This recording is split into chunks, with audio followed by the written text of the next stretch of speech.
বাড়িতে এইভাবে চিকেন বিরিয়ানি বানিয়ে দেখতে পারেন। বানানো যেমন সহজ, খেতেও ভীষণ ভালো হয়। আশা করি ভালো লাগবে। নমস্কার, আমি রুমি। আপনাদের সবাইকে আবারও একটা দারুণ স্বাদের রেসিপিতে স্বাগত। কড়াইতে বেশ কিছুটা পরিমাণ গরম জল নিয়েছিলাম, তার মধ্যে চিনি, লবণ আর দিয়ে দিলাম গোটা গরম মশলা। চালগুলোকে দিয়ে কিছুক্ষণ রান্না করে চালগুলো তুলে নিতে হবে। এখন কড়াইয়ের মধ্যে বেশ কিছুটা পরিমাণ তেল দিয়েছিলাম, তার মধ্যে কুচনো পেঁয়াজ দিয়ে বেশ লাল করে ভেজে নিতে হবে। তারপরে দিয়ে দিলাম জল, আদা রসুন বাটা, হলুদ গুঁড়ো, লঙ্কার গুঁড়ো, জিরে গুঁড়ো, ধনে গুঁড়ো আর দিয়ে দিলাম গরম মশলার গুঁড়ো।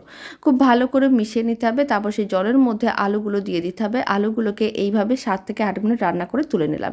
যখন মশলাটা কষানো হয়ে যাবে তখন চিকেনের পিসগুলোকে দিয়ে আবারও কিছুটা পরিমাণ জল দিয়ে ভালো করে বেশ কিছুক্ষণ রান্না করে নিতে হবে আর আলুগুলো দিয়ে দিতে হবে।